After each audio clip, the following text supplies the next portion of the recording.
Ladies and gentlemen, welcome to ENDGAME with your hosts, Poplopo, Nomono, and Psych, and guest starring Melody. Yay! Nice. That sounds so professional. Yeah, it sounded really legit. I liked it. Awesome. Hey everybody, welcome to ENDGAME, where we're going to talk about, the future and how things are going to go. And today we're talking about a transgender community that is formed in VRchat. Right. Yes. Yeah. So in order to kind of facilitate this discussion, this sort of discussion, we want to have some common definitions that we're going to be working with, because different words can mean different things depending on how you're in what context you're discussing them. So basically, we want to talk about things in sort of have some sort of organized way of defining things. And so we're gonna first lay out the definitions we're using for the words gender, the words sex, and sexual orientation, and the difference between all of these things. All those words sound the same, Poplopo. What could they possibly mean? Okay, so for the purposes of our discussion, sex refers to biological sex. This is essentially your biological chromosomes. So basically, if you have two X chromosomes, your biological sex is female. If you have an XY set of chromosomes, your biological sex is male. And then there's intersex, which is if those chromosomes aren't just strictly 2X or XY, or other biological considerations. That's called intersex. So those are those three categories as biological categories. And then we're talking also about gender. And gender is much more of a cultural, conceptual thing. It's something that we understand about society and the way we interact in society and how people behave and how they're supposed to behave and things like that. In which case, there's gender expression, which is how you perform your gender, essentially, how you act, the clothes you wear, the roles you take in society. And then there's gender identity, which is how you feel inside. That's the gender that you feel that you are within yourself, regardless of what your gender expression actually is. And then we wanted to bring up sexual orientation because it is actually distinct from gender identity. So sexual orientation is who you're attracted to, or the sex you're attracted to, or the gender you're attracted to. But it's not the same. But it can be completely independent of the gender you identify with, or the sex that you were born as. So those are sort of the terms that we're kind of laying out in this discussion. Did I get everything? Since you're defining everything, I think something else that might come up, we've talked about last time, gender dysphoria. What's that? Oh yeah. So I'm going to ask Melody. What is gender dysphoria, Melody? The best way to describe gender dysphoria is I guess I could say, innate discomfort with one's natural born sex and how it conflicts with their gender identity. Okay. That's the best way to explain it, I guess. All right. Could I say something about that? Yeah. Can you come up sort of towards the middle? Okay. So there's two types. If you would. Oh.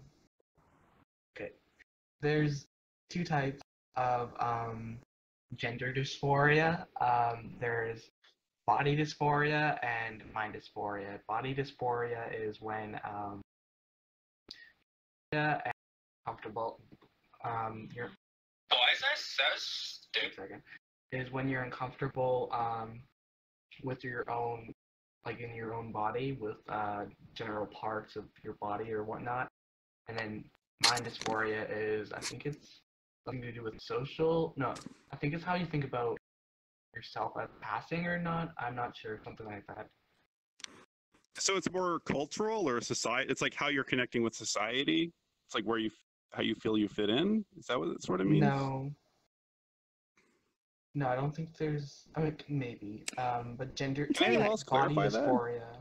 Tell you what. Will you look it up and get back to us a little bit later, so that we have a clear definition? Are you All right, I have something to say. I have something to say about that. Oh, hang I on. mean, I need to. Is anyone else getting audio distortion? Yeah, I at all, or got is it a just me? minor distortion there, but I think we get it more than they do because we're looking out towards the crowd. So like one everything solution, is distorted, kind of.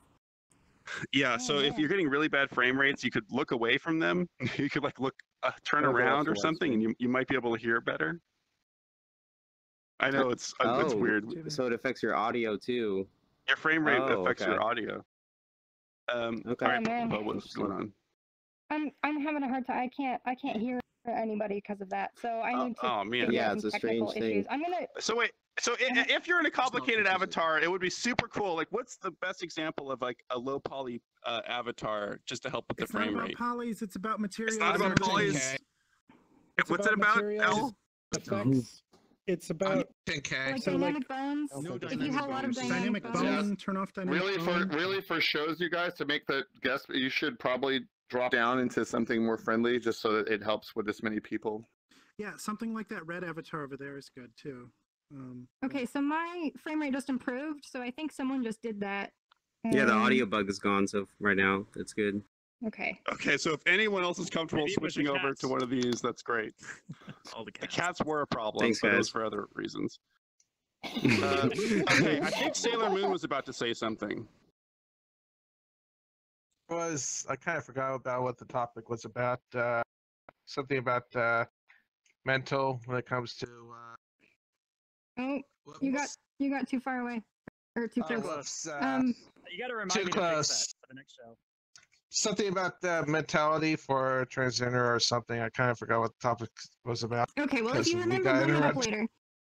Yeah. So let's continue on with the discussion. So those are the definitions we're using, and we're gonna kind of talk about those in regards to VRchat because we've got all sorts of different examples of kind of where this fits in VRchat because we've got gender expression kind of all over the place. Like there's lots of men who will wear female avatars, and that's a form of gender expression, but it's not necessarily a form of their gender identity. So they might identify completely as a man, but they are expressing themselves in the gender of a girl or a woman, just for fun or whatever. But that's not really what the transgender community is. And so I guess we kind of want to talk about the transgender experience and like more about the gender identity aspect of it than just the gender expression, which I think we see a lot of. But so Melody, we kind of wanted to hear about your experience. So you're a transgender woman, a trans woman, and so we kind of wanted to hear about your story and like how you knew kind of how you figured your identity out and where you came from, I suppose. Well, it's actually a really long story, but I'll try to be brief about it, actually. So, for me, growing up, I never really fit in. I never really understood why or could explain what was wrong with me.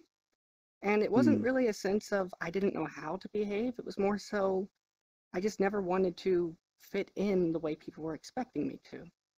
And later down the road, it kind of snapped that, oh, well, I'm kind of acting kind of girly, or this feels kind of right. And it basically took me about maybe 10 years before I could really understand that, oh, well, I'm probably transgender. And I say 10 years because you don't actually feel trans.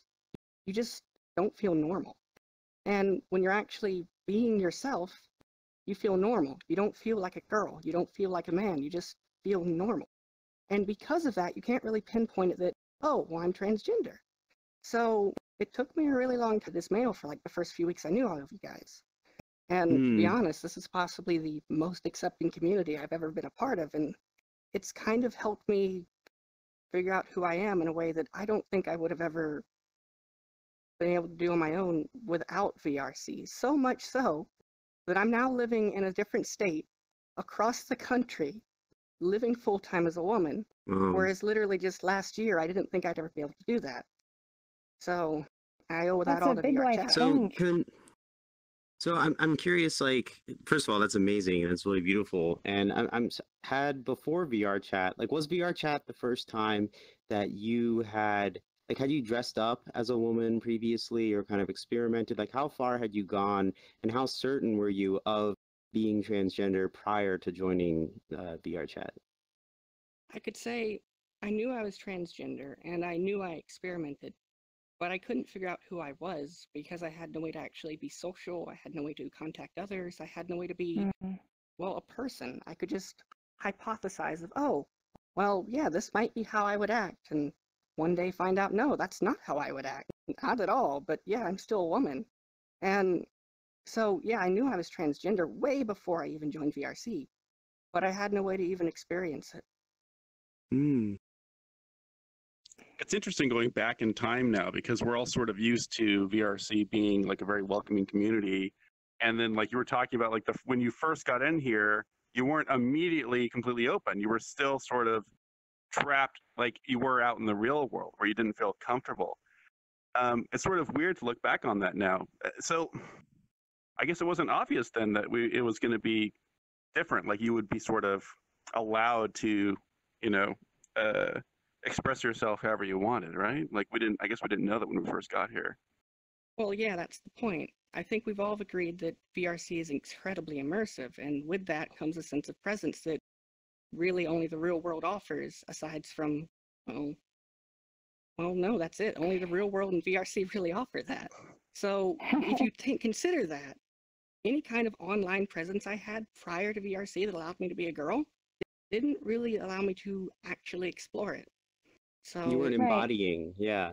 Right. Weren't able to I embody. would like to say something to that. Yeah. Fish. This is not me talking. This is someone in the YouTube chat, Doodle, and I don't know what gender he or she identifies as, but he or she says that he or she is sick of being called a trap in VRC. What do you say about that? Yeah, I mean, that's one of those things I've seen interesting online discussion of because, like, where that term came from is that, like, the concept of, like, someone looks like a girl, but they're actually a boy, and so they're trapping boys into being gay because, like, they are attracted to this person, and then they turn out to be men. Wow. Oh, they were trapped. So, like, that's where the term came from. It's sort of associated with 4chan, which also has, like, a lot of like toxic attitudes around it and everything. So like it's kind of considered an offensive term in some online communities, but I've heard, like, I've kind of found in some online transgender communities it's not. Yeah, I'm kind of confused about that because like I can't tell whether it's offensive or not because I hear people, like I don't know how negative it is. Everything is relative, and from what I've experienced, the people that have said it to me in VRC have always been rather trollish, so it's not considered good in the context that we're describing it here. It's derogatory. If someone walks up to you and they ask you if you're a trap, they're not asking that out of respect, they're asking it to make fun of you. Right, okay, yeah. Okay, that makes sense. And I guess I also have another question just about, like, I guess you mentioned that you came in as a male avatar or presented as a male initially. Was there a moment, like what got you, first of all, how did you kind of decide to change? And was there some kind of moment where things clicked or you felt particularly different after making that kind of change? Like what led you to actually make that change? I could say it was a couple things, but before I even discovered VRchat, I was already working on this avatar. So I knew what I wanted. I was just afraid to employ it. So there were a bunch of people when I first joined, literally in a positive way, pressuring me to get a custom avatar. And I thought, well, you know, I have this one, I want to use it. I don't know how they'll react to me being trans, but I gotta live someday. So I did it. And that's kind of where the switch happened. It took me a while to figure out how to get everything working, but here I am. Wow. And then it was a couple of... Oh, go ahead. So what was your experience like? Can you kind of talk about like how it I guess how it felt, like what specific The was very different? first few days of VRchat, when I was in my male avatar, I wasn't afraid of talking. I wasn't afraid of being around people. There was no sense of anxiety. And I'll be honest, even though I'm in an incredibly accepting environment, now because I'm trying something new and something that would have literally gotten me killed 2 years ago, I'm quite afraid multiple times a day when I get into VRchat about presenting as female, even still now. And so what I mean is, when I did decide to actually have a female presentation VRC, I was scared, and that's something that affected me. There are a lot of days I just wouldn't talk because I didn't like my voice. There were a lot of days in which I was worried that people were silently judging me, even though that could have been irrational. And I know a lot of people here know I worry a lot. And these fears are things that have kept me safe in the past, but I don't really have to worry that much here. Wow, this is making me realize that I got chills while you were saying that, because it's kind of, it's making me realize how brave you have to be willing to be someone who identifies as transgender, whether it's in VRchat or out in public, and it's a pretty powerful thing. But it's a hostile, like, people can be really hostile about it, which is kind of interesting, and maybe something we can get to later. But like, there's some negativity out there, and so I mean, I think it's brave too. Well, it takes courage to assert yourself as who you are against the pressure of the outside world. Like, that's true in lots of circumstances, and I think gender expression certainly counts as one of them. I think Valkyrie had a quick reaction, maybe? I just wanted to throw out, is it truly brave when you finally get to be yourself? Because I I've guess we're saying it is I've because heard- of what society is allowing you. Like, if you can be yourself because you are sorry, is there an audio problem? Oh, it sounded like, okay, yeah, it sounded like she was about to, or you were about to sorry. say. From an outsider's perspective, I can see why one might say we're brave, but from an inside perspective, it's less bravery and more of what other choice do we have? Yeah, it's either that or death. It really is. You don't really feel like living when you're not yourself. It seems something so insubstantial unless you've actually felt it. Well, but see here, I think too, though, like, there's going to be people out there who are going to be maybe too afraid to do what you've done, or too afraid to express themselves as their gender, and like, they might be inspired by someone like you. I think that's probably possible. Maybe inspiring is a better. Well, I think it's bravery. I mean, as someone, I identify as gay, and like, this is similar to coming out. And, like, when I came out, I was extremely anxious beforehand. There was a lot of fear of what other people are going to think of me and things like that.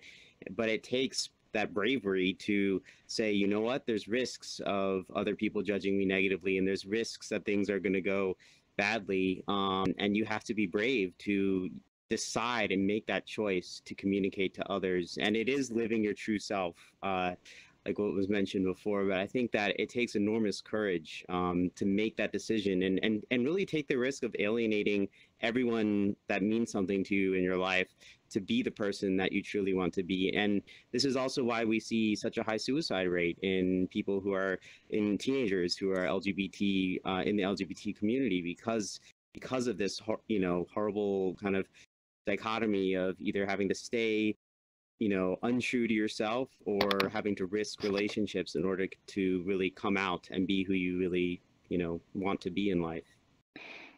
So, speaking of the circumstance, like, it's important to kind of build a support system so that, people do feel comfortable and everything. And so I kind of wanted to ask about the transgender community in VRchat, and like, how that started, how you fit into that. And where it is. That's actually pretty simple. A few months ago, there was an ENDGAME on gender. I was there, and when I talked, a lot of people actually spoke up and said they were transgender. And with that, I talked to them afterwards and basically started when we still had Slack, a Slack channel specifically just for transgender people in VRC because, well, not a lot of people were public about it. And because of that, it was hard to find them. And so alleviating the kind of loneliness, I created kind of like a beacon for transgender people in VRC to just, well, find other transgender people with like issues. Eventually we moved to Discord and the server's still growing. We have non-transgender people there, but it's still incredibly accepting. And we've scooped up, and I don't mean that in a derogatory way, but we've scooped up a lot of transgender people, more so than I can count, to be honest. I don't know a lot of them personally, but I hope that the server actually helps them, and some of them are my best friends. I'm curious how many people here are from that Discord server. Could you throw like an emoji, like a thumbs up or something? I don't know.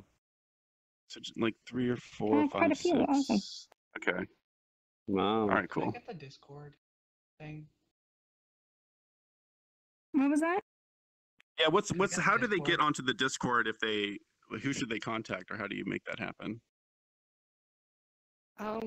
It's actually got an open door policy at the moment. Anyone in there, I think, can actually do invites, but we kind of like to handpick to make sure we don't get, well, you know, trolls. I assume if you hang out after the show, there's going to be plenty of people here from the Discord server, and if you just talk to them, you'll find yourself getting in, I assume. Yeah, that would do it. Yeah.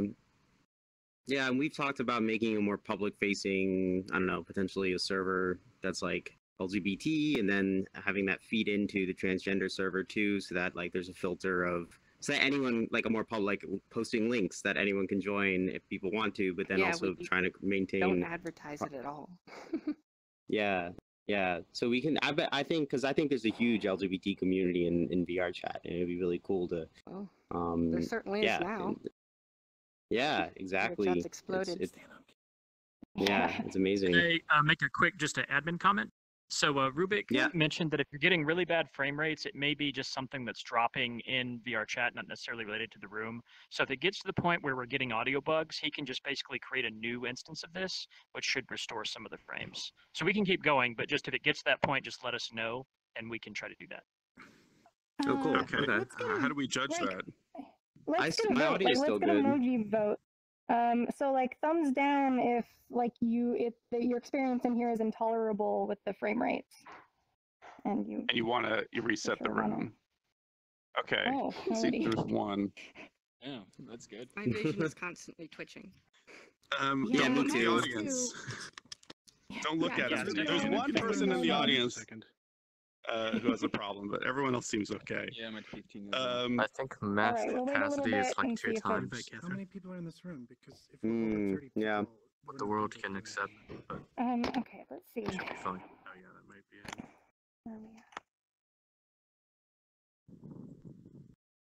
Are you going into the outline? It feels like. Yes. Well, I guess. Melody. Yeah, we've heard Melody. Do you have anything else to add about like your experiences in VRchat, or when would you like to open it up to other people's experiences as well of being trans and how, you know, those kinds of things? I think the only thing I'd like to add is that I never expected, even a little bit, that I would be, I guess I could say in a way, a sense of leadership for creating some of the community's connection points. I never thought that would happen, but it's been one of the best things I've ever done. Not just for others, but for me. It's given me a family, so. Well, it sounds like a valuable experience, like in all sorts of different ways. That's awesome. So I'm curious. So like I'm curious about other people's stories as well. I don't know if any of you would be comfortable sharing, but like I'm curious about the experience of, you know, being born one way and going through the process of like you know, learning more about yourself and understanding that your identity is different than expected. If any, and especially how that experience is in VRchat. If anybody would like to share. Yeah. I'm trans. My mom's in the other room, but I think it's good. Oh. Okay. Would you mind coming into the center? Oh shit. Oh damn. Got him. So are you sort of saying that you have to be quiet because you're not out in real life out there? Stand on the stage. Yes. Sorry about that.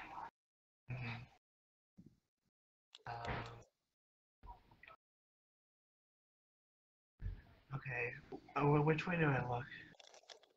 Whatever. Oh, you can look at whichever, us. but towards us. Ghoster's the camera. But yeah, just towards us. And so yeah, are you?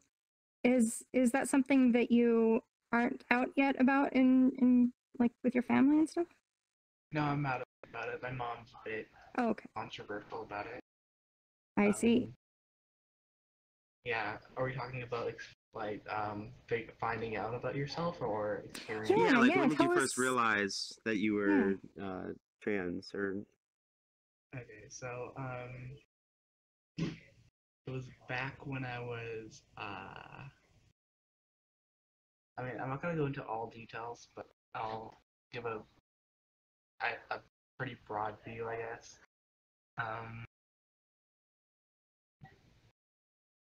So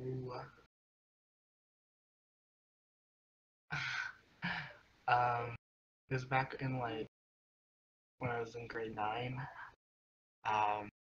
Well, I think it just a lot of it probably started from puberty.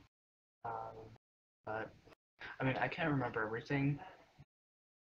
My mom's in the other room, a little bit uncomfortable. I don't know if she's gonna say anything. Okay. All right. Well, just share as much as you feel comfortable with. Okay. So basically,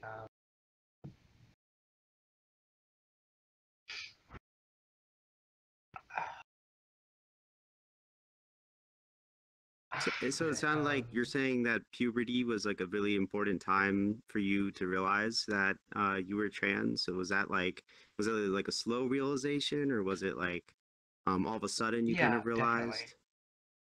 It was a very slow realization. I hit puberty when I was 11. It hasn't hit me in a, I guess, trans community in a negative way because I look fabulous in real life. But I just remember sort of my first days out puberty-ish.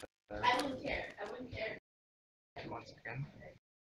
Okay, she just went upstairs.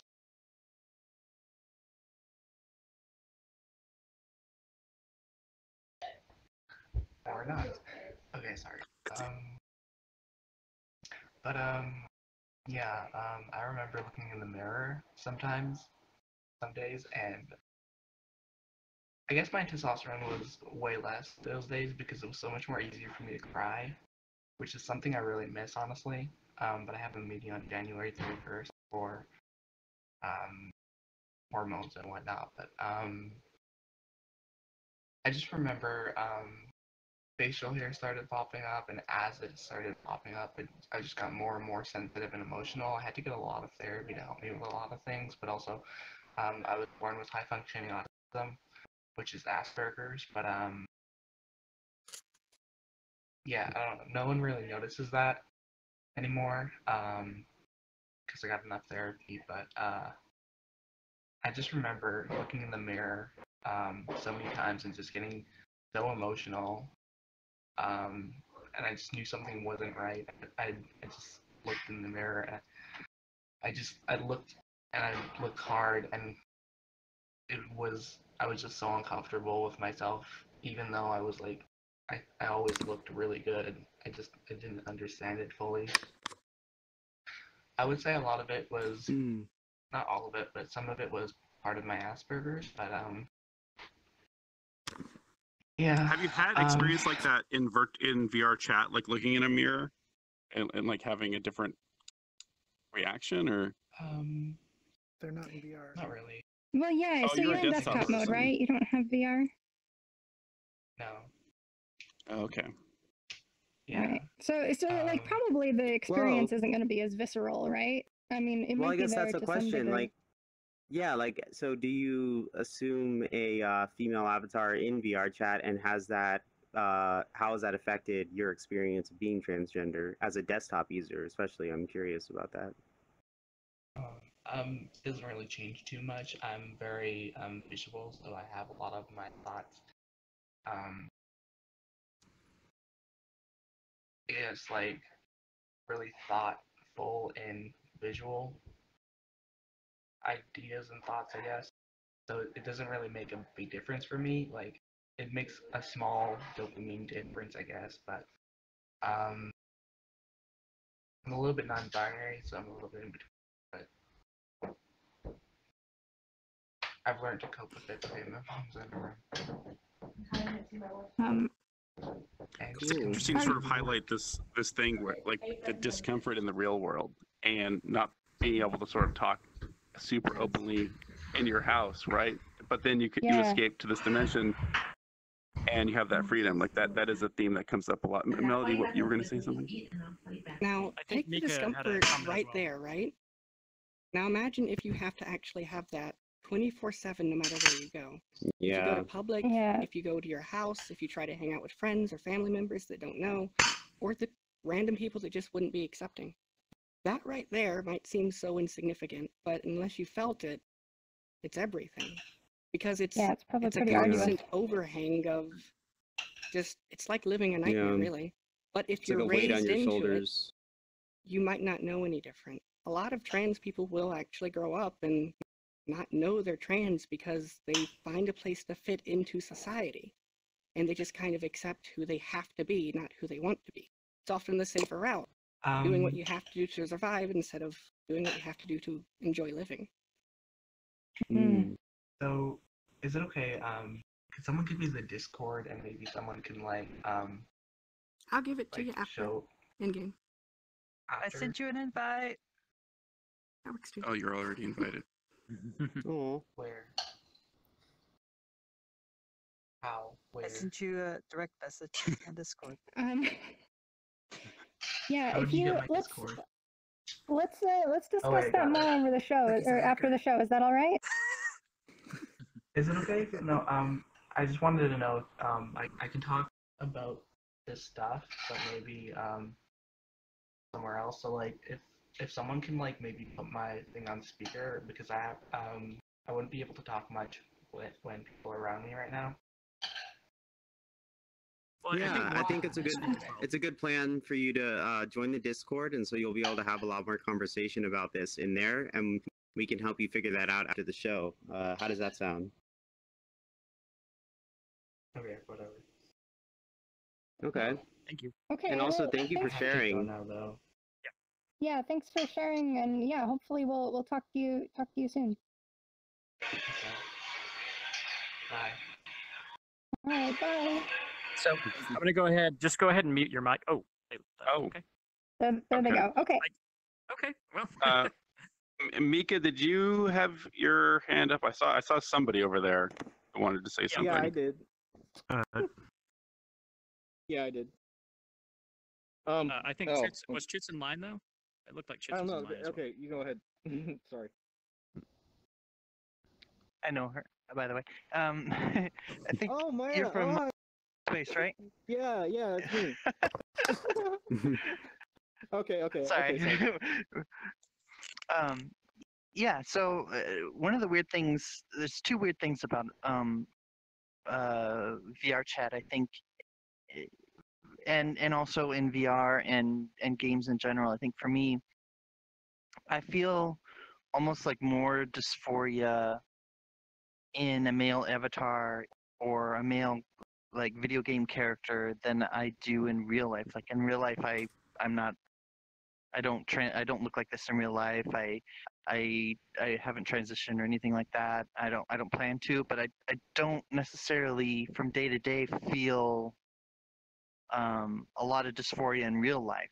But when I come into like virtual worlds and I put on a male avatar, it makes me extremely uncomfortable, and I don't understand the difference. For me, That it just actually seems makes a lot of sense to me. Yeah. I mean, because we were talking about like gender as like this sort of cultural phenomenon, and like your own body, like regardless of what society tells you about it, like it's still, you know, it's still your body. You're still the one inside, and like you're the one with your feelings and everything. But like with an avatar can be so symbolic. Like if you have a male avatar, like everything about that is just an object, you know, it's not your body.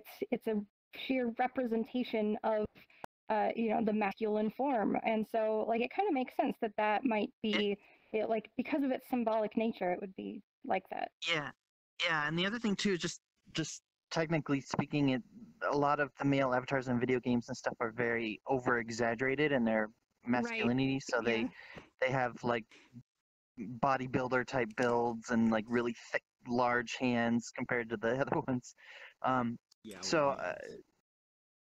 Just for my story, 'cause I always like to hear other people's stories, so you know, I'd like to share a little bit. But so I think it you know, I'm 35 years old now, so when I was young, like there wasn't a lot of information about this stuff. Like there was no internet for one thing, and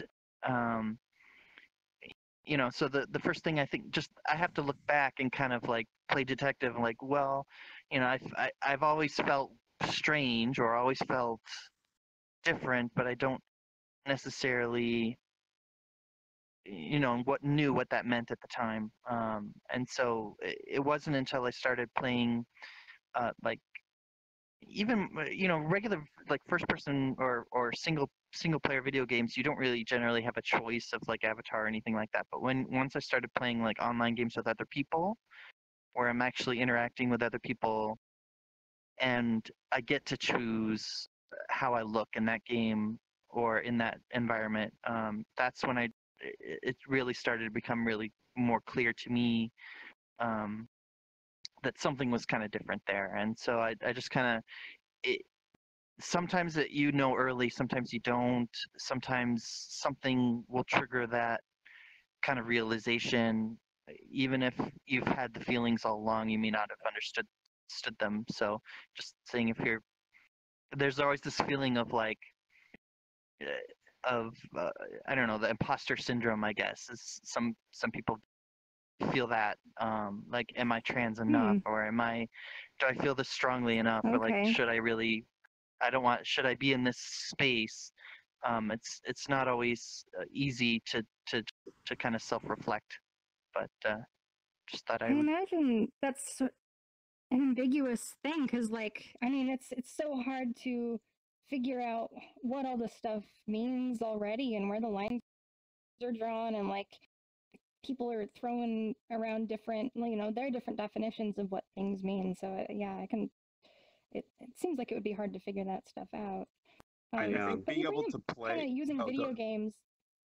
Oh, sorry. Go ahead. No, I think you were going to say the same thing I was. Oh, okay. Yeah. So like being able to play video games where you basically, even if it's not in VR, you jump into this virtual world with its own context, and like you basically get to define how you display yourself in this context. That seems like a powerful tool that someone could use. I'm curious if anybody out there has used role-playing for this. I spent a lot of time role-playing when I was younger, and did a lot of like experimentation with playing male roles in role-play. And so I'm curious if that was a part of anybody else's experience of coming to figure out who they are. See two people. Right here. Yeah. Yeah? Hi, I have a big chapter about that, if you'll let me talk about it. Yeah, let's hear it. Yeah. For sure. Hi. I'm sorry. All right. Yeah. So talking about role playing. Yeah. Back when, because I draw, and I had a female character that I had going on, and this was before I had the realization about myself.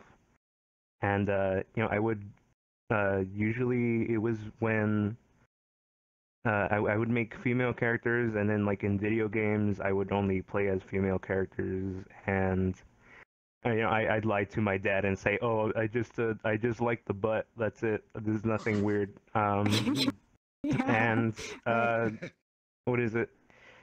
And so just like role playing these characters, just like eventually, like I would sort of I don't know how to explain it. I just got really like into it, and then I started looking. This is like before I even knew so much about transgender people, because I was raised like a very masculine sort of upbringing, very toxic machismo sort of thing. And just like if just like all the then I would just keep making more female characters, and I would keep drawing them, and I was just like, I don't know, things would keep going around, and then I would see all these trans friends that I had, and I'd be talking to them, and then I'd be thinking, like maybe there is something, maybe there's something going on here. I don't know. And it was up until about 2015 when I was like, like this is actually something that I look back to things when I was a kid that I did when I was a kid, and I was like, oh, yeah, there we go, there it is, because I was always a very sensitive person. I was always this very sensitive person. I would cry for every single thing, and my dad would always try to like eliminate every sort of like thing that I would try to go for that was remotely feminine. So yeah, it was just like all of that sort of coming together, me thinking back about stuff that I did when I was a kid, think how I feel about things, and just role playing as female characters all these times. I was like, that's cool that yeah, you can use creativity to like kind of express this part of yourself. Like, I mean, you had these female characters. It sounds like you kind of used them as sort of like a, I don't know. Would you say that you kind of projected yourself into them a little bit, or them onto you? vicariously lived through them. Yeah, Right, and I was right. doing that unintentionally at first, and yeah. Yeah, I think Catapult had something to say. That makes sense. Oh, yeah. I can wait. I can wait. I was just going to follow, sort of saying something similar to what you said, Poplopo. Like play and like role playing and playing video games. It's like it seems like it doesn't make your brain more plastic, but like maybe it releases some dogma. Like there's so many assumptions and things that are built in by society. Like it's a very binary system, and like your dad or like a lot of our parents are sort of reinforcing very old rules. And you won't really question it. Like, why would you? Unless you're given a chance to play around with other ideas and like jump into a video game, try a different gender out. Well, like that it is might be the first escapism. time you actually think about it. It is, but like also play is how we learn as children, and like I don't think that just goes away when you're an adult. Like for me, the most effective way to really learn something in depth is to play around with it, to dive into it, explore it. And also any activity, that's like a key tenet of occupational therapy, is that you learn through doing. And then like John Dewey and people like that who wrote a lot about that. But also the other thing is the self-other relationship. So that's why I think the social elements of when you're able to be female and have people interact with you as a female, it validates the self, because we kind of define ourselves through the other. So I think that's the self-other relationship, I think, is also a really important point there. I see, Rubik. I had a question for Soton. Yeah, how you I just doing? wanted to know, would you say that the fact that your father repressed any feminine aspect in your life, repressed or delayed your realization of what was going on, or did actually help you move on to other things and actually focus it more? scared the crap out of me. it actually scared me, so I didn't think about it until he moved away and I had time to myself, because he would actually threaten to beat me up if I questioned him about things. So it was only until he moved away where I was able to think more about myself, and then I would look at the mirror and things would be more and more uncomfortable. Now that I wasn't being pushed to the wall by him and all that. Yeah. So they have a really strong point. If you have an environment that is actively discouraging a certain type of behavior, even if it's something you truly believe in, it'll delay any kind of activity that pushes you towards the behavior as safety behaviors. If you learn that, hey, this could possibly get me hurt, no matter if it's pleasurable, you stay away from it. So even if it's self-exploration, that's delayed until you're literally on your own, or you're free, or you get over the anxieties that are keeping you held down. Yeah, you're conditioned to avoid the stimuli that trigger that. Yeah. Like that makes a lot of sense to me. Rubik, were you sort of suggesting that like opposition might be helpful to some degree because you have to fight through it, or what was sort of your point there? I was trying to wonder, whereas, I mean, whether or not the fact that his father in this specific case, the fact that he actually completely repressed any feminine aspect, actually made him on his own and on the side try to express that femininity even more to counter, basically balance that feminine side in himself, to express it even more. Yeah. Some I won't lie though. Some of it was spite because he's just pushing all of that onto me, and right now, like I have an extremely negative relationship with my father. So like I aimed to be the exact opposite of him. So like a lot of it is just like a lot of like spite towards him, like, oh, I'm gonna do exactly the opposite of what you wanted me to be, and it's like right. Valkyrie back there has a comment. You cannot heal in the environment that you were hurt. Yeah. That makes sense. Oh, yeah. Well, hard to speak up when you're being shot at all the time. Yeah. Yeah. Well, good for you for having the courage. The thing is, doing something out of spite might not be the right thing to do. Do it for yourself, but not out of spite. Yeah, I don't know. You need to. Yeah, it's a lot of different things. I wouldn't recommend it. That's just the sort of thing that happened upon me. But also, I don't think spite is what leads someone to be so vulnerable as to, like, go through the process of telling people that they're trans or gay or things like that. It's like you really have to be motivated for yourself to do those things. The spite thing might have an effect on when you do it, but the motivation. Yeah, like is, I'm gonna internal. like. For me, it was like, out of spite, I'm going to explore these things that you told me not to do. And then, it turns out, hey, guess what? This is pretty dope. That's a good lesson for all the oppressors out there who are trying to put us all in boxes. Yeah, oppressors. Yeah. Catapult, did you have another thought too? I know you had the exclamation point earlier too. So yeah. Actually, Rubik brought up part of what I was wanting to say, and it's asking Melody, did you notice if it's one particular generation is more non-accepting than the next, or is it X number of people in each generation? Because I'm getting close to 60 kind of thing. So what you're going through, I don't understand. Do I accept it? Yes. If it makes you happy, yes. I've talked to you. You are a nice person. That's all I care about.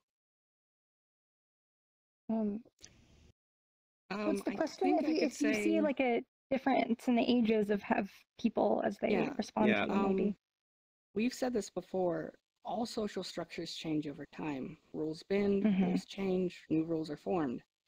And gender identification and what is socially acceptable is one of those things that are consistently changing. It's not that the actual population of transgender people to cis people is something that's gone up. It's more so is that it's more socially acceptable for it to be known and presented. So right. What I'm trying to say is that when Catapult was born, due to the natural factors of humans, the number of transgender people to cis people was probably about the same ratio as it is to today. The only difference is that now it's acceptable, and, well, look at the people in this room. You can actually talk about it. Yeah. Whereas, like, there probably wasn't, like, a support structure and resources back then, so nobody knew what to even call themselves if they were feeling this way. Sort of. Yeah, I think like I'm getting at is, as compared to, let's say, people just getting out of school, going into the workforce now, would they be more accepting, or is it like a 50-50 thing as compared to us older people? We don't understand it, and a lot of times when we don't understand something, we kind of snub our nose at it.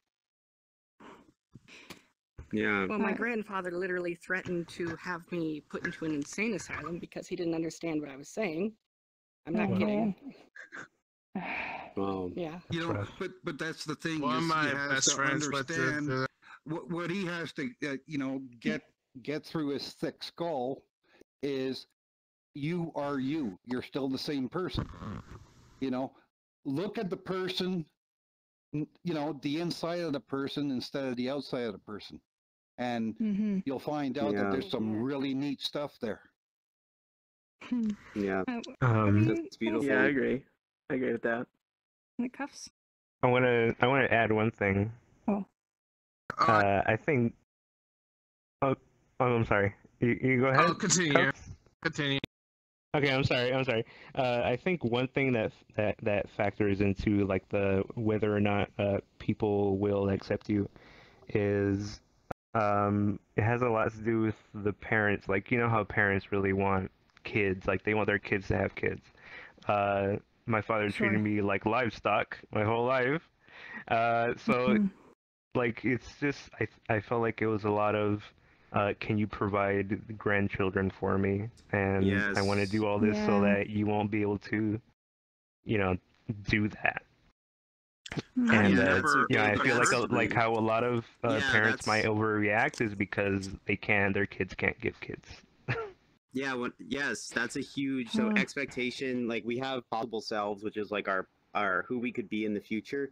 And one thing that parents have of their children is possible selves of their children. They have an idea, like a schema in their head of who their child is going to be and who they want them to grow up to be and things like that. And so when a child comes out as either, you know, gay, bi, transgender, anything,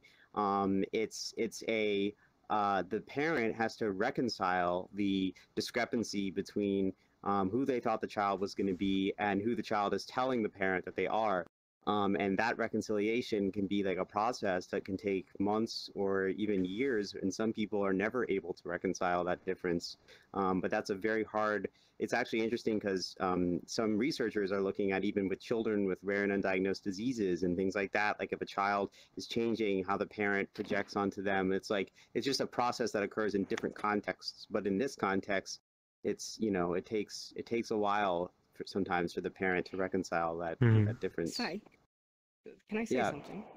I've heard certain stories from transgender parents or parents of transgender people that for some of them it actually feels like their child is, well, dying because they're losing someone that they know, they're losing a loved one, the person that they love so much is changing right before their eyes, and not in a way that they feel comfortable or in a way that they understand.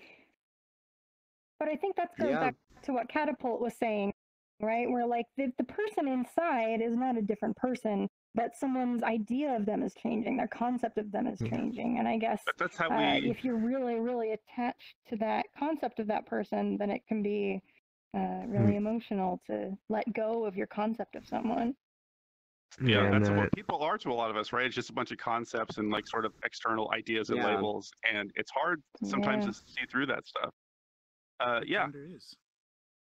It's probably even harder now because parents still enforce and push gender roles onto kids, and it's more difficult to actually, you know, realize that the kid, you know, doesn't abide to that gender role because you enforced it yourself, and so the parent's vision of the kid breaks completely. So in the future, when the younger generation does not do that because they've learned to not do that, or at least not as much as hard, it's going to be less of I don't know what to call it, but less of a disruption, I guess, in the family when that happens. We sort of happens. You told a little story the other day, but can I just mention that? That's exactly what I was thinking. So yeah, I drive for like Uber and Lyft and things like that. And when I was driving one person, I was driving them to one of their friends' kids' birthday parties, and the child It was like a girl who was turning 2 or 3 or something, and like while we were on our way, it was like a 15-minute drive. We got into a discussion about gender norms and expectations, and this person was saying, yeah, it really sucks how people are how all these gender norms are societal, and we're kind of pressuring people to act in a certain way, and masculinity and femininity. And then later on in the conversation, the person said, I asked, oh, so what do you, they had like a gift with them. And I said, oh, well, what are you getting the child? What did you bring with you? And they said, oh, it's a really nice dress. And so I asked the writer, and I was like, so do you think the fact that you're buying this child a dress, which might prevent her from playing in the mud with the toys or, with trucks and things like that, that's one thing that she had mentioned earlier, is actually feeding into that stereotype and is actually training her to grow up in the very system that you were just critiquing? And she was like, oh, I've never thought about it that way before. So sometimes I think our own actions, we're not aware of some ways in which we kind of perpetuate those very stereotypes and norms that are projected onto children as they develop. It's so deeply ingrained in the culture that we don't notice it. Yeah, exactly. I would like to oppose that view. No? What? Yeah. Gender stereotypes. I mean, you can't just change something that has been done for over 1,000 years in just one generation. There needs to be, if there's a change, it needs to be slow and steady. Otherwise, there's a danger of it breaking apart. I'm doing hand gestures. I don't know why. You need to get into VR so we can see your gesturing. Yeah. And that definitely gets into the political thing. So, I mean, I guess the argument is that like if we want to change gender norms, we can't like just try to force it on society. We have to let it happen like slowly and naturally. Which, I mean, maybe that is a legitimate argument.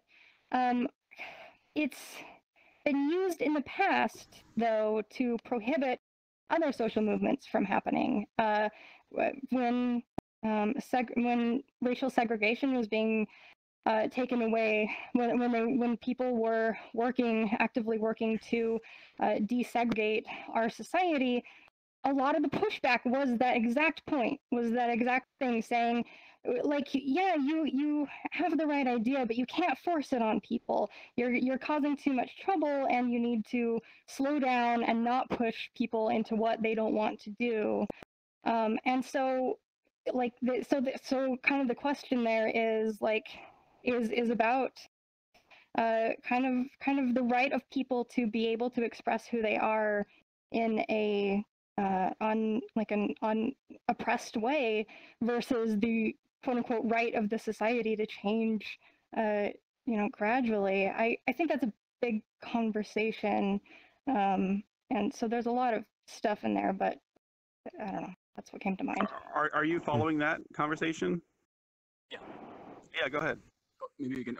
I think I agree with both sides, but it's more of a problem with people in general who cannot change their views easily because there's other forces pushing onto those views, like the media or the family or any society they live within. And also, we need to push these views because otherwise people won't do it by themselves.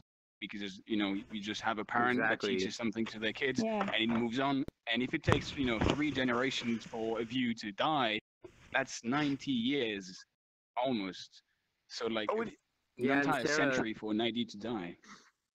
And Sarah just mentioned too that unconscious bias is a notable aspect of society, which is exactly, I think that's exactly what we're talking about. Unless we confront those unconscious biases, how can we change them? But the way to confront them is to just have a polite conversation with the parents, right? Don't get mad at them for oppressing people or whatever. Like, don't get too angry at people who are stuck in problems. You have to have calm discussions with them and try to get them to sort of open, like the way you challenge that parent. You're like, well, what does that dress mean? Like, you don't have to scream at them and go like, why are you doing this? You're reinforcing gender stereotypes. You just ask them a question, and maybe that will challenge their own belief. Yeah. Are you going to oppose me on that? That's basic social engineering right there. Is like, yelling at someone and telling them what to do is not going to change their mind. You have to lead them, have a conversation with them and discuss with them. Yeah. But people get so upset on Tumblr, like. They do, yeah. I have seen that double goose, and a couple people have been waiting in line Yeah, too. so it's Sorry, I think I keep seeing I Rubik wanted because to. your hand is so bright. There was somebody over there who also had their hand. I apologize. So make sure you Yeah, use the wait. line. Sorry. Hold up, I wanted to ask real quick if I can get a link to that Discord. Yes, think hang it after I after the leave. show. You'll get it. Yeah, Okay, after you the can show. message Stick me. around. You Thank can message Sorry me about on. that. Yeah. Wait, double goose? goose. I guess in the line. Okay, this is just something really short that someone wanted me to say anonymously. I don't know if it necessarily has to deal with the previous topic, but I just want to say this real quick, fine. and then I'll move in the back. They said sometimes life can feel more like a game or a prison, and being in VRchat where people can only see what you want to be, it can feel more real to you than everyday life. And that's it. They just wanted me to say that, so I'm gonna back. Cool. All right. Well, thank you, That sounds anonymous like person. because you're actually living. Yeah, you're expressing who you are rather than what someone Yeah. else expect you to be. I'm still here. That sounds like a good. Hey, so just kind of adding on to it, my name's Nukiava, new to everything community-wise, but Hi, welcome. I Looks so laid back. So basically, I think another thing to add on to it is the fact that a lot of people like to fall into the safe route. They like to take the easy way, the path of least resistance, to try and just, because everybody wants to be accepted for who they are, but they also just want to have that feeling. And it makes it really hard, because regardless of how you feel or how you want to be, you're going to take that path of least resistance sometimes, and that's what a lot of people do with their ideals too, because it puts them out of their comfort zone, if that makes sense. And I'm not saying it's right, don't get me wrong, it's awful, because people aren't willing to challenge those ideals, and that's something even kind of And going that's with how what our mind works Catapult was saying. sometimes. I'd like to add to that. It kind of belongs similar to what I said earlier. A lot of trans people don't choose to transition because they can't. It would screw them over. It would be financially horrible. It would be emotionally horrible. People that they love would leave them, or they might get fired from their job because of discrimination, and it's disguised as, oh, well, you weren't doing your job correctly.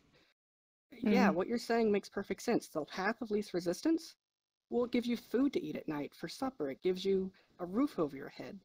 But you don't just take a gamble and throw your entire life away potentially on a whim. That's something nobody really does.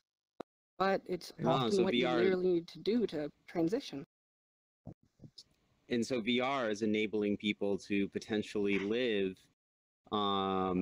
in as the identity that they want to live as well. So that's kind of interesting, looking into the future. Like, where are we going? Are people going to, will people spend more and more time in VR, socializing as the avatar that they want to be, as the identity that they want to be, and less in real life, where they're forced in the cost and the other things are prohibiting them from being able to be who they want to be. Yeah. But I think this is a transitional step, right? Like, this is a great community, and this is a great thing where the outside world will suck in certain ways, and you can come in here and escape that. But hopefully there's going to be a little bit of cross-pollination, right? And the conversations we have here will sort of, through osmosis, go out into the real world, and hopefully the real world will change in some significant ways. And then you don't need to escape into virtual reality, because it's okay to exist in reality as yourself. Teaches you, yes, it teaches you to form. Yes, and then you form your own identity, and you become more comfortable, and then it becomes possible to do that in the real world, which is, Can I say something to that? That'd be cool. I don't. As far as society accepting things, that's going to be evolution. That's not going to happen overnight. Right, but this is part of that process. It's necessary. It'll take 2 nights. So, but yeah, I definitely agree, though. It's made it really easy, and I've met so many amazing people that I can be open with, that they're open to me, because I'm the type of person, I wear my heart on my sleeve, and it has really hurt me in the past, to the point that it's been tough. But just everybody's great. I'm sorry. Everybody's great. Thank you for sharing. Thank you. Alboy, were you following that comment, or should we put you at the back of the line? Yeah, no, I actually had a follow-up to 2 parts of that. and maybe you're the person I was talking to on Twitter. I don't know. Yes. Uh, I'm oh, Entitled. Oh, Hi, oh, how's it cool. going? Glad you came, Fish. So I guess maybe more so to that point, the point of talking about what it means to maybe have people try to use VRC or VR, the metaverse in general, as a way to express themselves, their gender, or the gender identity that they want to express. But maybe is it bad to use VRC as the only way to do that? Is that going to lead to a cycle of just only being here? So like And then I there guess stops the other being thing that I progress in did the want real to world. right, and something that goes a little bit with that, which was my original question, was to ask Melody about how the interplay between here and how that goes into the real world, because I met Melody in real life and we had a big meetup where a bunch of people met, and I was curious about that. And so I guess both of those kind of go together, like how do you make all of this go together and not just like totally get sucked into the metaverse because that's where you can express yourself? Well, I could say I don't have the answer to that. I'll be honest, I got lucky. Not everybody's going to get a free plane ticket across the country. But I really can't say I have the answer to that.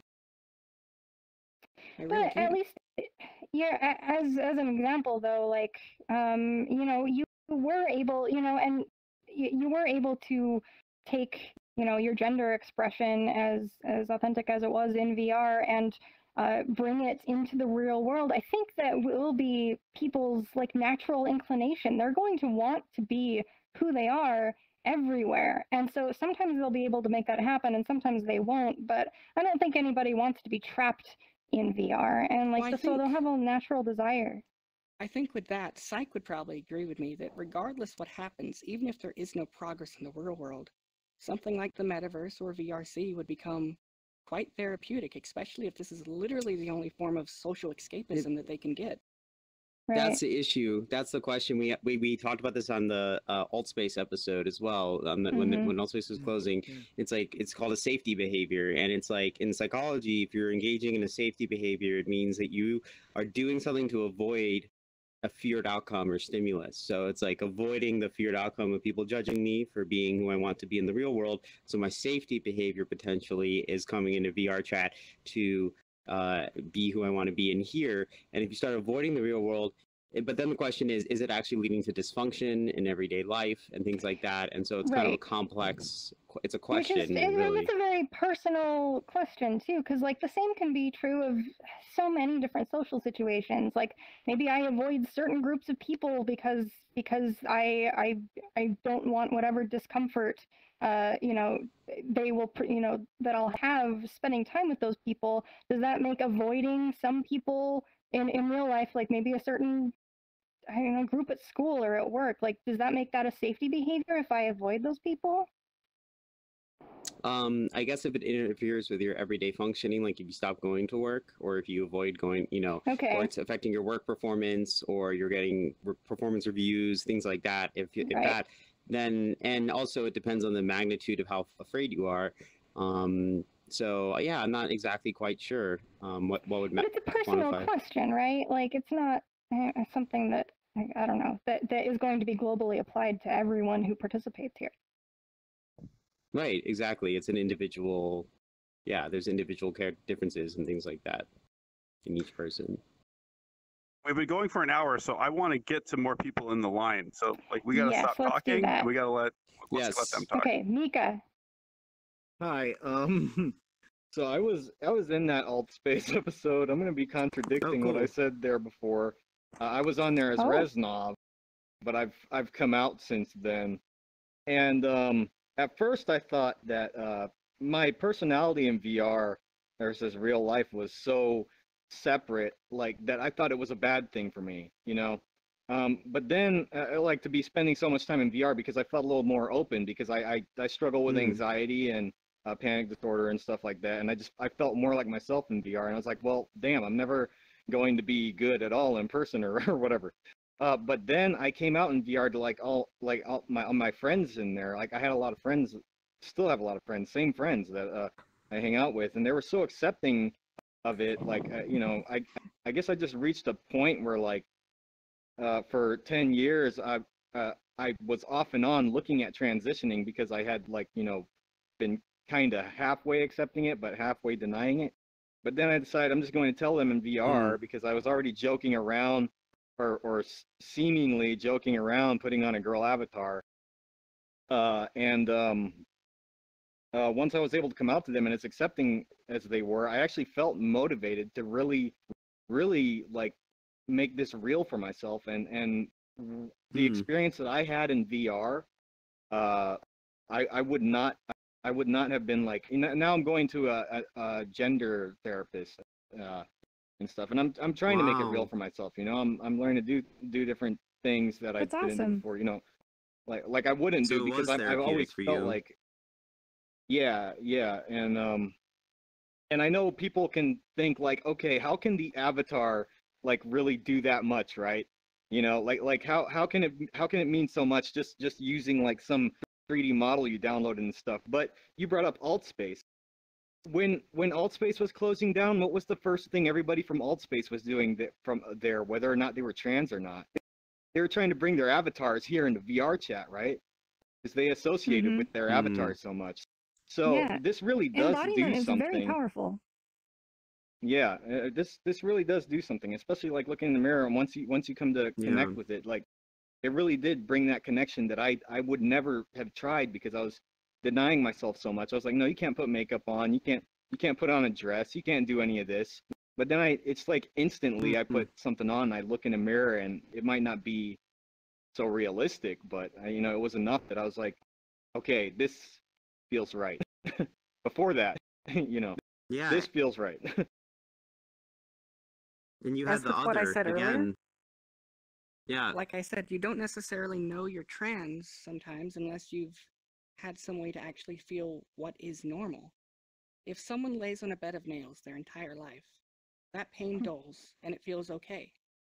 So consider it the same thing. If you're forced to be in a role, eventually it just feels normal. It might not be something that's natural to you, it might not actually be fun, but there's a sense of complacency that comes with being forced into a position and needing to be there. So with VRC, like they were saying, you have the option to experiment with things, and suddenly you might discover, wow, I really like this. Why do I like this? And that leads you on a path of questioning, and that's possibly where a lot of people get started. You said you were sort of playing with the idea for 10 years? Yeah, wow. I had no that's a tough one to talk about. But I've been in denial for that long. I was like, it was like earlier, I mean in the middle of last year, I was looking at stuff about transitioning again. Like I have been doing this for like off and on for 10 years. Like when I was 18, like I had accepted that I have these kind of feelings and stuff. And I honestly, it's so long ago, I don't know how that came to be. But I know that at that point, I was already looking at stuff about transitioning and everything. And I just kept looking into it. I'd be like, no, stop looking at that. I'd call myself, the F word in my head, and and I'd be like, you can't be looking at that. Like, you got to be a man. You gotta do manly stuff. So I went and joined the military to prove to myself I'm a man. So I went and joined the Freemasons to just prove itself that I can join a manly fraternity or whatever. So so I went and got into all this manly stuff. Yeah, I don't know. Kept trying to prove to myself and trying to prove to my parents. Yeah. I started working at a well, I'll leave that out of there.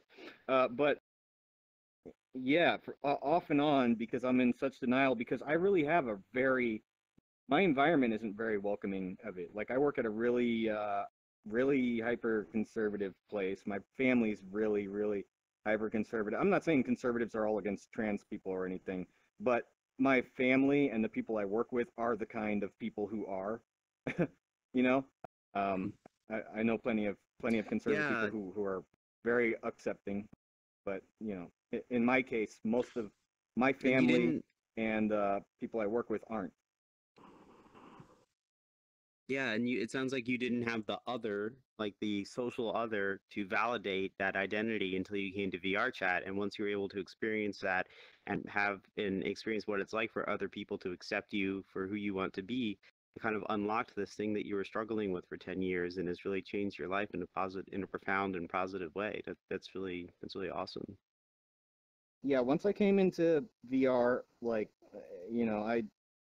I'd been suppressing it for so long, but now I feel like I have an outlet, even though I can't just, up and transition and, immediately start presenting immediately or anything in real life. I still feel like I'm getting some fulfillment coming in here or other VR platforms and stuff and presenting as a female, so it really does help me. Mm. And I do find it more fulfilling than I did before. My opinion before has definitely changed a lot since then. So.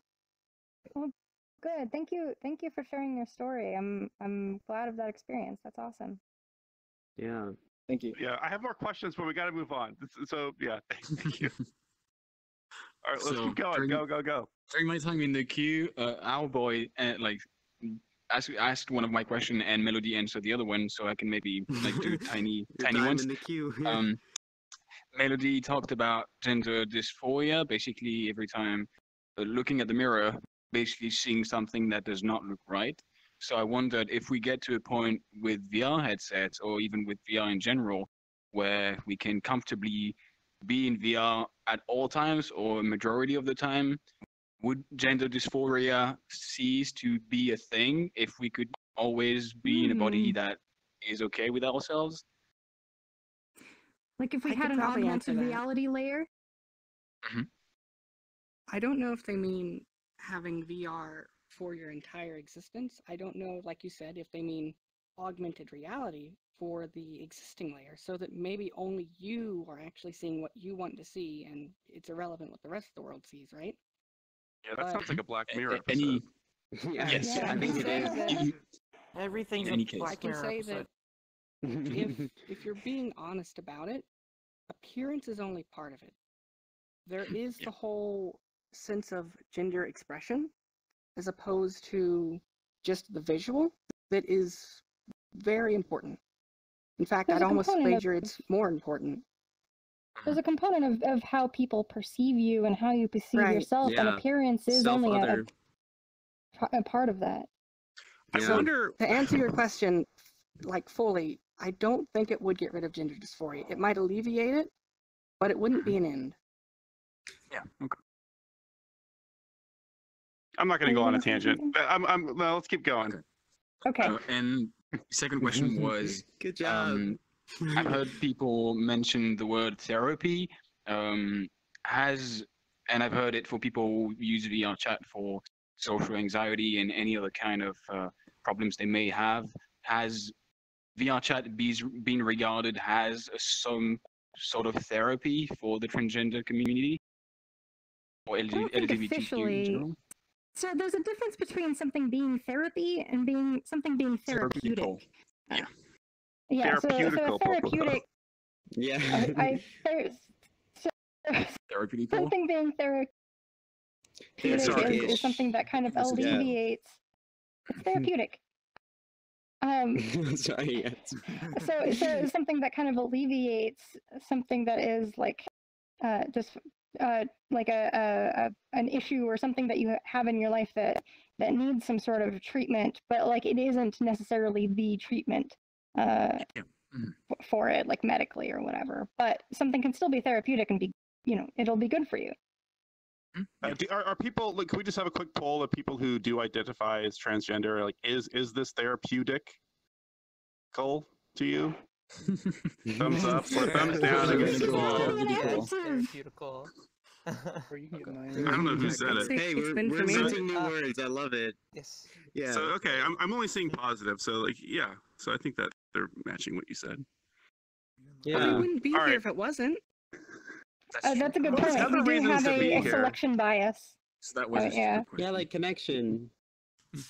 Yeah, there's more stuff going on. All right, who's next? Is it Sarah or is it this Yes. Yeah, Sarah had a couple of comments. Oh, and she wants to yes for her friends. So just real quick, when you're saying them, were you talking about children in regards to parents in your earlier comment? So I understand that.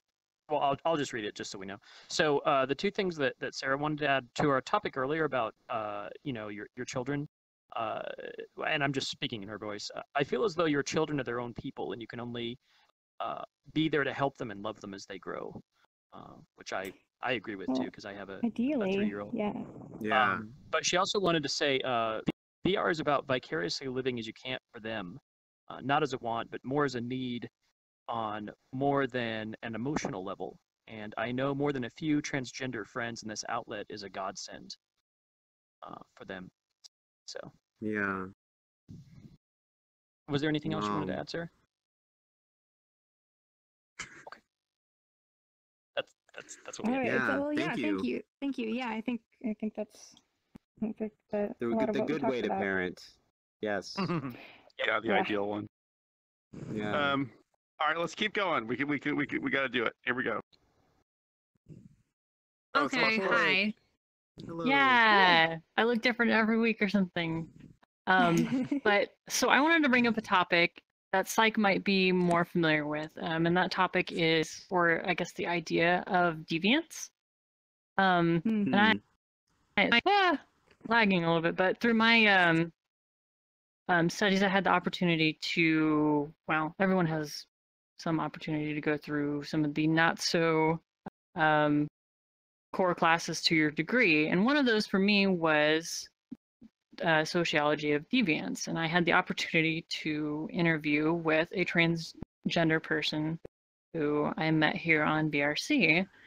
And so if I can, I would like to ask Melody a couple of questions that I asked her, and I just wanted to compare and maybe spark more conversation here. But the first being, do you, first of all, outside of VR, do you consider, maybe in comparison to your old environment, do you consider yourself deviant? And do you think the people around you, now that you're in a newer, more accepting environment, do you think the people around you, or is it more common for people to think of you as part of their own social group? Before we go on, what exactly is the definition of deviant here? I suppose you could use it in a number of ways, but the way I think of deviance is statistical deviance. You know, there's a norm, and in this case, a social norm, and there are groups of people who deviate from that. So you would have your, I guess you would have your normal societal group, and then there might be counterculture groups, or people who take drugs, or people in LGBT communities and stuff like that. Okay. So with that definition, do you consider yourself deviant? Do you notice that other people label you as deviant in your new environment? In my new environment, no, it's actually been incredibly accepting. I went to work today, and to be quite frank, I was honestly surprised. I wasn't nervous. Nobody This even was your first day remotely of had work? an issue. Not my first, no. I had some training stuff, but Okay. it's hard to explain. So technically, I could say yes. My old life, when I was in South Carolina, yeah, I would have said everybody around me would have considered me a deviant. I literally didn't know any other transgender individual throughout my entire 22 years of living in South Carolina. Nobody ever came out, nobody ever spoke about it, and when it was spoken about, well, let's just say there were some slurs. But in California, I was literally in a public environment. I've probably talked to at least 300 different people today, and not a single one of them even bathed an eye at me. That's an incredible difference. So yeah, I'd That's say, amazing. yeah, I was a deviant in South Carolina, but not in California. That's literally the reason I moved over here. Sure. And if I just a can quick extend comment on from that. Sarah. Do we have a second? Sure, go ahead. She just wanted to point out that deviance is not a negative thing. Just wanted to make No, sure. it's not. I should have yeah. explained that. It's not always negative. In fact, the people in the deviant groups of the LGBT community aren't deviant to themselves. Sure. I mean, it's all relative, and that should be understood. It's a religious meaning. Sorry. And that's the bad one. I think that's why we needed to make the distinction between the two. The religious kind of deviant is the bad one. So we need to make sure. Sure. That's why I asked the definition she was using. Yeah. Okay. I did also want to know. You mentioned earlier that I guess when you just started VRC, did you feel like a deviant then? And can you contrast that or compare and contrast that with, the community here and now? I don't actually think I can say I felt like a deviant, but that's only because I didn't understand where I was. There's a bit of a difference. If you're in an environment and you know the norms, if you know the standards, you can say, well, yeah, that's a deviant because that's against the rules here in this social structure. But if you walk into a new world and anything goes or you don't know what goes, you can't really feel like a deviant. You'll feel like a deviant from what you know of your other world. But I walked into VRC and I guess the best way I could describe it would be like if someone lit me on fire, gave me acid, and threw me on the top of a Led Zeppelin stage. It was crazy. So, whoa. It was Sounds like VRC absolutely to me. crazy. Yeah, pretty much. I mean, it's Comic-Con literally every second. It's public so- worlds. Right. Sorry. Well, even before, I mean, it is kind of a wonderland in here, regardless. All right. I'm well, just looking at all the thank you avatars. Yeah. Thank you for your questions, Phosphoric. And we're already going late, so nobody else get in the line. Like, we got to cut this off. Well, no, you don't have to jump out of line. You can still go. I just don't want to encourage anyone else. Yeah, Letty, yeah. So, quick anecdote. I attempt to bartend for the pug. Attempt to, Okay. not really. I'm not think I'm official yet, but I bartend mute mostly because I like female avatars. I might be, but it might be too late for me to transition. I'm not entirely sure. But I bartend mute because I can't present. Like completely. Let me just Like, I stop you right can't. there. It's never too late to be yourself, dear.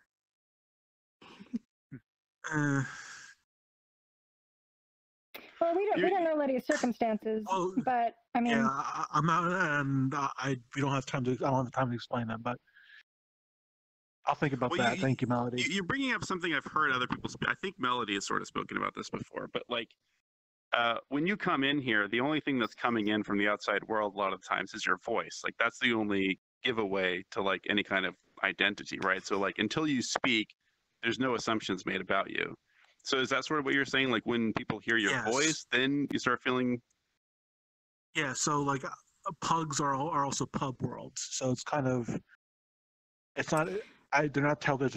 Sadly, they're not tablets. would you consider that? Would you consider that a kind of gender dysphoria when you want your voice to match your appearance and then it doesn't, so you don't feel comfortable talking at all? doing that? Yeah. That's a good question. It sounds more like a role. So I'm curious, what is your experience like when you do? So you try out like being quiet and you're not talking during this time. I'm sure. Like, do you notice that people treat you differently, and do you feel differently during those times? Yes and yes. Well, I'm not sure about the second point because it's all pub worlds. They treat you like the next guy in the street, I guess. But at least that way. But it's either that or I get oh God, it's a guy. Holy crap! Oh no, that kind of thing from other people. Is that still happening in public worlds? That's Yeah, crazy. it seems so common around here that would be, of course, like, It's extremely not worth common. commenting on anymore. There's a difference between the actual community and those who are just here for fun. So Sarah wanted to tell you that body language goes miles, Letty. Sarah was saying body language goes miles. Thank you. That was amazing. Start with the fists. Do you have a quick addition? Yes, to the body language. I talked about. I mean, I asked about therapy earlier, and again, kind of was disregarded because it's not actual therapy, but it was therapeutic. Okay, my bad. Therapeutical. Yes. But in this case, can VRchat? I don't know. I'm French, so it doesn't count. But is it? Is VRchat being used as some sort of? I don't want to use any bad word, but like training, some sort of gender, like I don't know, gender training to basically act as the gender you want to be, and basically learn how to move and behave. I guess. I mean, I think that sort of plays into what we were talking about earlier with just play, like allowing your brain to sort of play in that arena has like a lasting effect, and like will allow you to sort of change your mind a little bit. Okay, next. Who's that? Is that Matt? Mad Max. Mad Max. Right? Oh, not too much. Actually, my question was from much earlier in the conversation when everybody was talking about the act of looking in the mirror and seeing what you wanted to see, and I keep hearing these echoes from like ancient Greek and Roman mythology, and I hesitate to name the story, but I wonder at what point does simply gazing into the mirror become unhealthy? Like, what's the warning on the visor of this vehicle?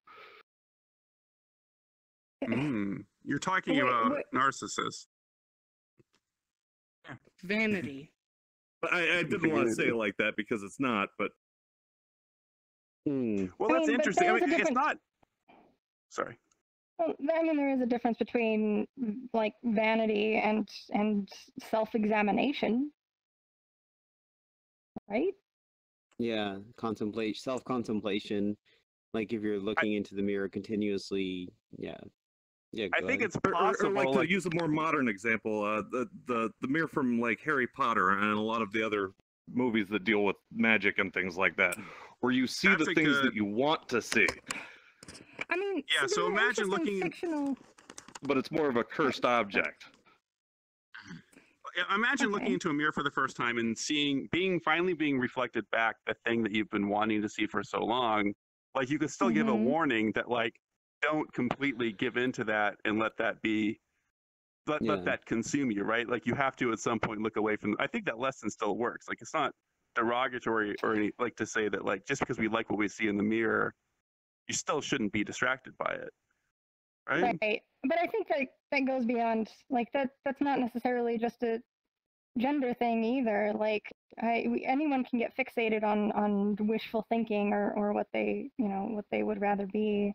But those are interesting like fictional examples, and is obviously something that we've had a longer conversation about as a society, in myth or in pop culture. Like that's so it definitely informs this discussion. But it's a new aspect of it that I hadn't thought about, right? Because like we're sort of combining that idea with the idea of people who you can't come out as yourself, and like you never get to express yourself as you really want to. Like that's interesting to have that sort of collide with. I like that. Can I say something though? If you didn't have any other outlet whatsoever, is it really that bad to stare in a mirror if that's the only thing that makes you happy, or the only thing that in certain instances I know people that would have literally killed themselves? I think Psych would say unless it's dysfunctional, it's probably fine, right? Yeah, I mean, it depends on how long you're staring, I mean, if you're staring in the mirror for hours a day and avoid going to work or school or whatever. But if you're, taking a minute every morning to like look at yourself and say and tell yourself like, hey, this is who I am, or contemplating, and I mean that's reflection, self-reflection. I think we don't spend enough time doing that in our everyday lives. We're always like checking our phones and doing stuff. So taking the time to examine yourself in the mirror, ironically, even though in history it's been considered like a big warning sign of self, obsession with yourself or whatever, like nowadays it's like, all right, I'm gonna contemplate who I am. And I think people, I think it's bad that people are very uncomfortable looking at themselves in the mirror. I think that's actually worse than people who are comfortable staring at themselves and thinking about their Well, identity. Psych, it begs the question then, is it worse to accept who you are and not have the capacity to do anything about it, or to fall in love with a virtual avatar that represents you? I don't know the answer to that question. Yeah, the answer is going to be different, I think, depending on who you are. Yeah, that's Because I know there are some people here that like their avatars more than they like their actual bodies. Yeah, and that will be something that we kind of experience and talk about as we explore our virtual society, I think. I'm pretty sure Charlie Brooker is doing that in the next season of Black Mirror. Is it Snap? Yeah. Yeah. Yeah, I was just gonna. Oh. I was just gonna. Hi. I mean, a lot of people like looking in mirrors in VRchat, and there's a lot of different reasons for that. But I guess for me, it just kind of solidifies the whole feeling of being here, and like, especially with like the full body tracking and like all this stuff. Like, I can look at myself in the mirror and like, oh, this is who I am. This is what I look like right now. And it's kind of the longer I do that, the more I kind of like feel like my avatar almost, and I do like that feeling. But when I do it in real life, I don't feel like the same person I am in VR, just because of like just not like the way I kind of act, but kind of the way like the whole. I don't really feel like the person I could be in real life, just not because of like what people think of me, but because of like how I perceive my body basically. And I think in VR it's kind of different because like, if I see myself like that, it's like, oh, I'm actually like this. But yeah.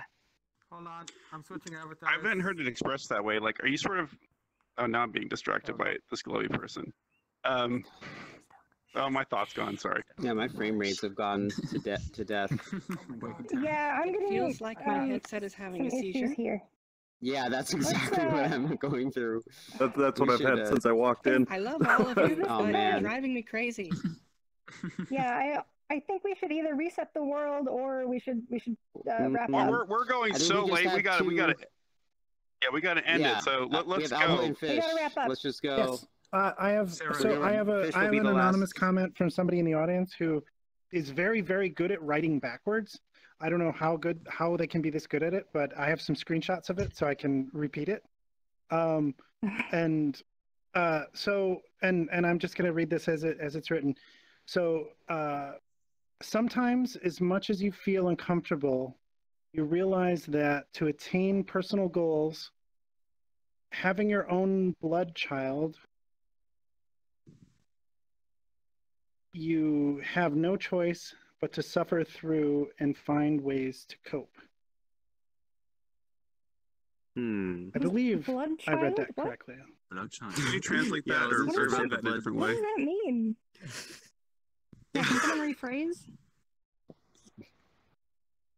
I believe it's. I think maybe somebody was having dysphoria about having children, wanting children, but having dysphoria about the process of doing that biologically. Oh, I see. Okay, so they want to have blood children. child. Okay. Biological Yeah. He's like blood child. Okay. Yeah. Okay, that makes a lot more sense. Yes. No, that makes sense. So they Like, want what? to.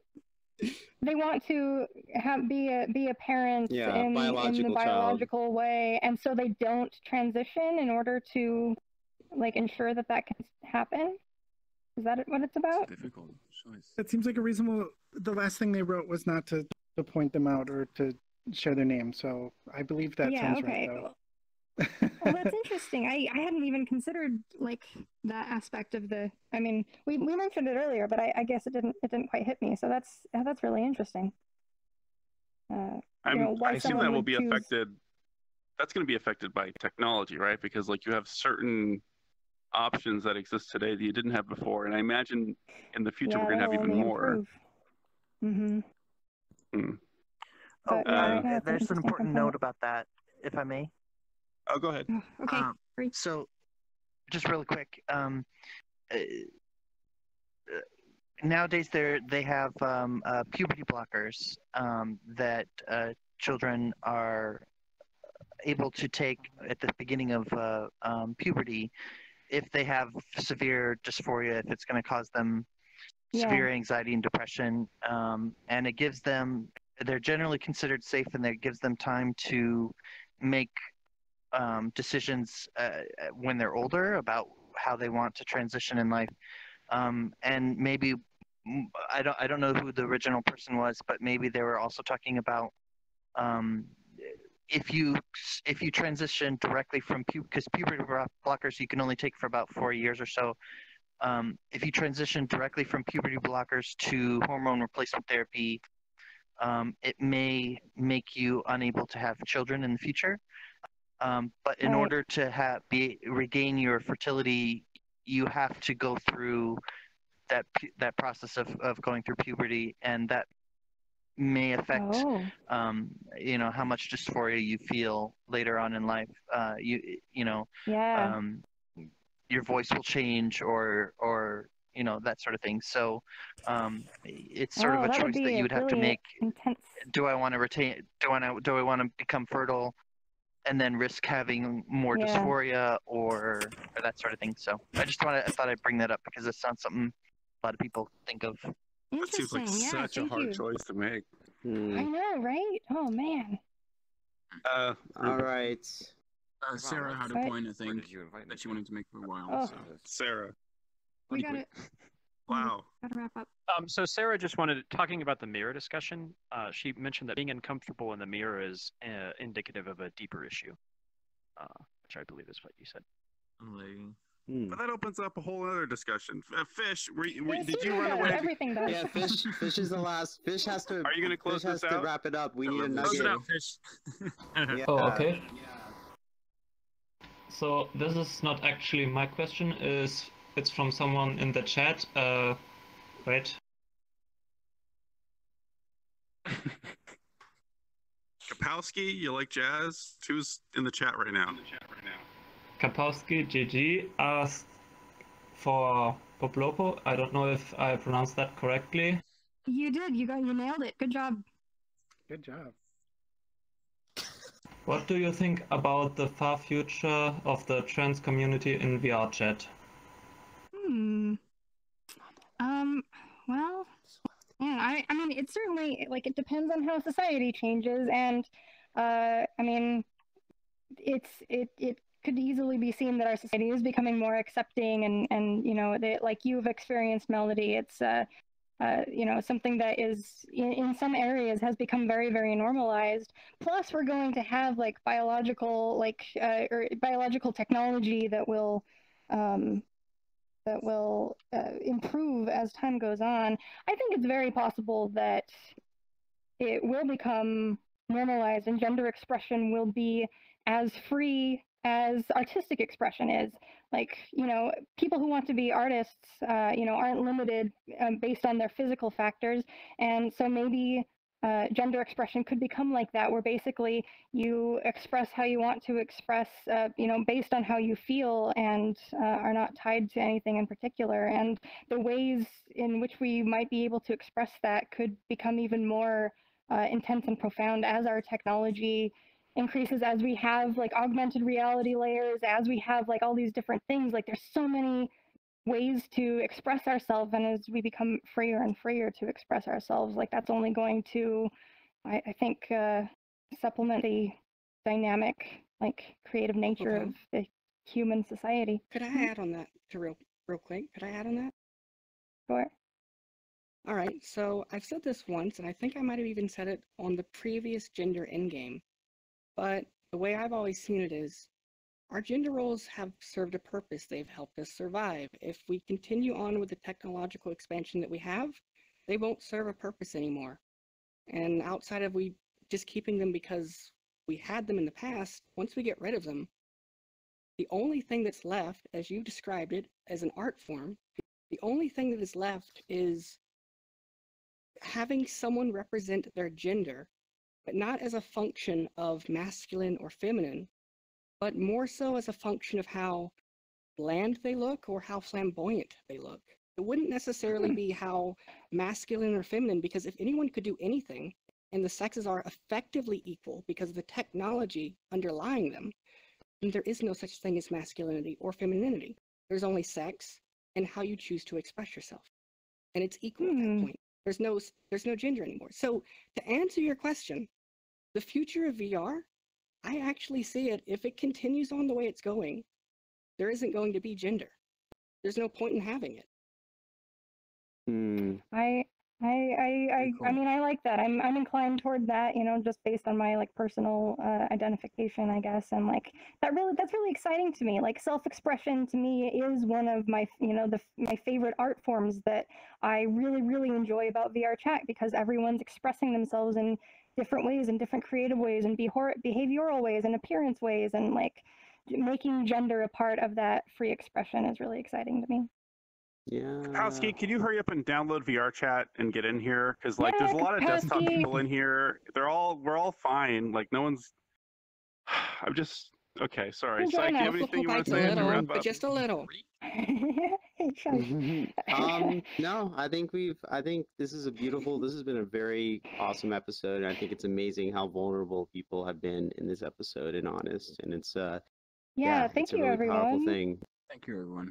I'm excited about the future when we're like talking about this kind of stuff. There's a lot of things that scare me, but like when we're talking about societal shifts and labels that will have to change, and like that stuff is I'm optimistic about it. Yeah, I have a friend who said that I have a friend watching on my Facebook live stream who said he sat down with dinner and just has been watching and eating this entire time, and just was like, "Oh my God, this is so great!" So that's a long dinner. We've been going forever. I know. Hopefully his food didn't get too cold, but yeah. Goodbye, Psych's Facebook people, and goodbye YouTube. That's it. Thank you, everybody. Oh, we gotta do a bigger picture. Lau, if you're still here, can you? I turned it off disable? already. Oh, great. Oh, wonderful. All right, everyone come get gather up on here. stage. Yay. And Shit, I'm in the middle of an animation. If you had to switch your avatar now, feel free to switch back to your, more representative, Let's destroy whatever. the frame rate completely. Yeah, Wow, let's that blast it. beautiful 2 frames per second. Oh my God, this Fish, is get up amazing. here. I can't stop this animation, sorry. I'm sorry, I can't see you. I can't see what you're doing. I literally can't see anything. How are you? How you doing? I just know that you're right. Good. Thank you. Small, get in front. All right, here, guys. All right. Get in there. Don't be camera shy. Come on. Come on. Wait, Ghoster. Wait, Ghoster. Oh, yeah.